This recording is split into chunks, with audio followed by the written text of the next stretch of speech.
Salutations à tous, c'est Boateng. Alors voilà, on se retrouve à la suite du transfert libre d'Ilkay Gundogan pour Manchester City qui a suscité énormément de réactions au sein de la communauté Barça, au sein aussi des médias et auprès de la direction, qui a dû prendre une décision concernant son salaire de entre 18 et 19 millions. Donc là-dessus, on est tous d'accord pour dire que c'est n'importe quoi, honnêtement. N'importe quoi. T'as Ilkay Gundogan qui part gratuit pour économiser son salaire. Ce club va dans tous les sens. Ce club part en vrille, honnêtement. C'était notre meilleur joueur la saison passée et tu le laisses partir gratos. À City en plus. À City, il a des meilleurs clubs au monde actuellement.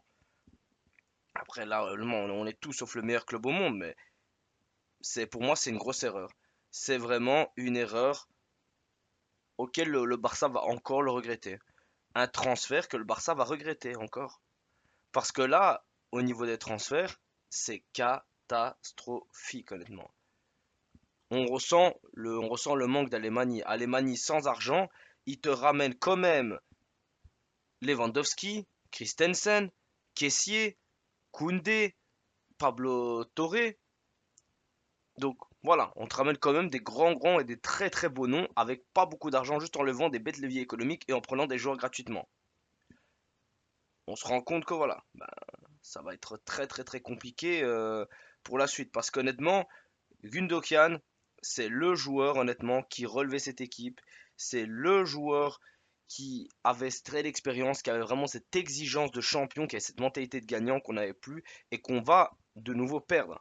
Parce que le problème qu'il y a là actuellement, c'est que le Barça mise sur tous ces jeunes qui ont des moindres salaires et que bien évidemment, bah, tu devras les prolonger et leur proposer un plus gros salaire. À l'image par exemple de Lamine Yamal qui n'est qu'à 1 million, ben, sûrement qu'on va le prolonger, on va sûrement lui proposer un petit 20 millions. Donc le Barça devait faire un choix concernant le salaire, mais le Barça ne sait pas vendre tout simplement. Le Barça ne sait pas dire à Ferran Torres, écoute mec, t'es plus dans les plans, t'as pas, ok, t'as pas envie de partir, ben tu resteras sur le banc et tu voudras plus rien. Nous, ça nous dérange pas. Mais non, le problème, le Barça ne sait mettre aucun coup de pression. Le Barça vend ses joueurs pour que dalle, honnêtement, ou les donne gratuitement. À l'image de Margouillou qu'on a vendu 6 millions, à l'image de Antoine Griezmann qu'on a vendu 30 millions, le qu'on avait acheté 120 millions, à l'image d'Embélé qu'on a acheté 110 millions, qu'on vend 50 millions, avec 25 millions qui ont été pour l'agent et la Yamal et Ousmane Dembélé. Donc voilà, on se rend compte que les mercatos du Barça sont dégueulasses. Surtout en l'absence d'Alemani. Parce que Deco, c'est catastrophique honnêtement son bilan. C'est vraiment catastrophique. Mais surtout, celui-là qui m'interpelle le plus, surtout, c'est Wenger. Wenger, ce qui m'interpelle le plus, c'est Laporta. Il faut quand même mentionner que Laporta, il t'a recruté Ferran Torres, Emerson Royal, Youssouf Demir, Aubameyang, Memphis Depay, Sergio Kun Agüero, Eric Garcia, Luc de Jong, Adama Traoré, Dani Alves, Rafinha, Koundé, Lewandowski, Pablo Torre, Christensen, Franck Kessié, Hector Bellerin, Marcos Alonso, Vitor Roque, Oriol Romeu, Gundogan, João Félix, João Cancelo et Inigo Martinez. Et qu'est-ce qui nous reste? Sur tous ces joueurs, honnêtement, sur les 24 joueurs, il ne nous en reste que 8, dont Ferran Torres, Eric Garcia, Rafinha, Lewandowski, Inigo Martinez, Pablo Torre, Christensen et Koundé. Sachant qu'il y a une rumeur encore qu'on veut vendre Christensen. Donc il y a un moment, voilà, il faut arrêter de se foutre de nous, honnêtement. C'est une gestion catastrophique. Et n'en parlons même pas de Deco. Deco, en un an, il y a eu l'échec Arda Güler, il y a eu l'échec Messi, l'échec Lucas Bergval, l'échec Philogène, l'échec Echeverry, l'échec encore Nico Williams, l'échec Kimmich, l'échec Coman. Ils vendent Gundogan gratuitement et avec Vitor Roque qu'on doit vendre absolument, qu'on a ramené en janvier et on ne veut pas de prêt. Au lieu qu'un prêt serait extraordinaire, enfin, pour lui et pour le club. Donc on se retrouve avec un bilan catastrophique à l'image des journalistes RAS qui vont illustrer cela en disant je ne crois plus rien, car c'est le troisième été consécutif qu'on nous dit que le club va fonctionner selon la règle du 1 plus 1 et nous ne sommes toujours pas. Qu'ils fassent ce qu'ils veulent, on s'en moque. Et c'est vrai, ça fait combien de temps qu'on nous dit oui, la situation du Barça s'améliore. C'est clair qu'on est passé quasiment de 400 millions de masse salariale à 200 millions, donc on a quasiment diminué par deux, mais on n'a plus d'équipe honnêtement. Tes jeunes ne pourront pas te porter au sommet. Déjà, si on prend la Liga, c'est déjà un miracle honnêtement, même si nos jeunes sont très talentueux et nous emmèneront pour le futur. Mais là, actuellement, tu as besoin d'expérience, tu as besoin de gros joueurs. Et le problème des joueurs, des supporters du Barça, c'est qu'ils n'ont pas la patience des autres clubs. J'ai pu voir par exemple la vidéo des Outsiders avec Willow où Stan disait les supporters de Barça ne sont pas patients. Or, nous, les supporters d'Arsenal, on a attendu, on a eu des Wheelchair Road, ben maintenant on revient au top. Ok, mais Arsenal n'a pas le même palmarès que le Barça. Le Barça, honnêtement, est toujours en course avec le Real Madrid. Le Barça et le Real Madrid sont les deux meilleurs clubs au monde. Donc, si tu veux pouvoir rivaliser en tant que meilleur club au monde, tu dois avoir des résultats chaque année.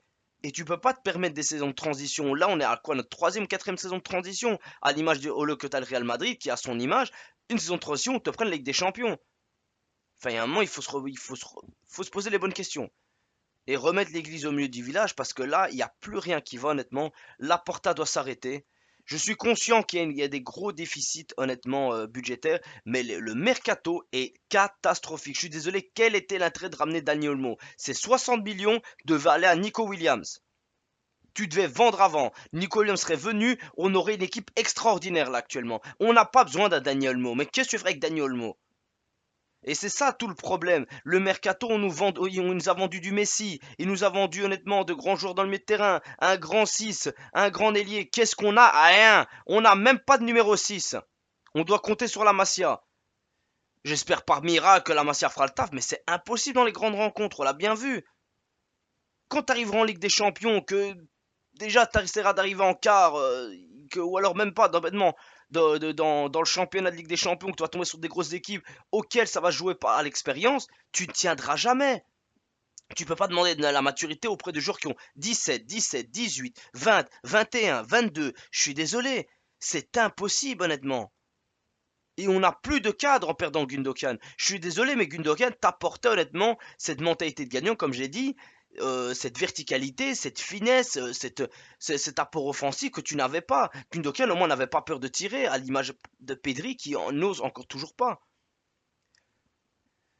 Donc voilà, là honnêtement, la Porta et Deco, ça doit être dehors. Ça doit être dehors. Là c'est bon, là. C'est bon, dehors. Je veux pas, hein, je veux pas honnêtement, je ne veux pas. Je ne veux pas d'un mandat supplémentaire pour la Porta. Il a montré l'incompétent qu'il était. On est tous conscients que la situation financière de Bastia est catastrophique. Mais tu aurais pu te sauver plus d'une fois, honnêtement, par ton mercato. À recruter des joueurs moyens, à des grosses sommes, faire un Torres 55 millions. Franchement, il faut arrêter, honnêtement, il faut vraiment arrêter ces bêtises. Et te taper sur la table, dire non, non, non, je te vendrai pas Griezmann pour 30 millions. Griezmann, tu vas aller sur le banc, moi je m'en fous. Si je dois pas te faire jouer, pas te faire jouer, mais je te vendre 80 millions, que tu le veuilles ou non. Bon, après 80 millions pour Griezmann, voilà, j'exagère un peu, mais c'est le schéma. Et tous nos joueurs, on arrive à les vendre que dalle, la gestion est catastrophique, il n'y a rien qui est géré, comme le cas de Victor Roque, l'accord Nike, on sait toujours pas où il en est, Libéraux, enfin voilà, il n'y a rien qui est fait dans ce club, c'est que de la catastrophe. Enfin bref, ça changera rien, on sera là derrière notre Barça, mais il faut du changement et ça montre bien que les mercatos du Barça se suivent et sont de plus en plus hideux et dégueulasses. Simple et efficace. Enfin bref les amis, je vous remercie pour l'écoute. On se retrouve pour une prochaine vidéo et visca Barça.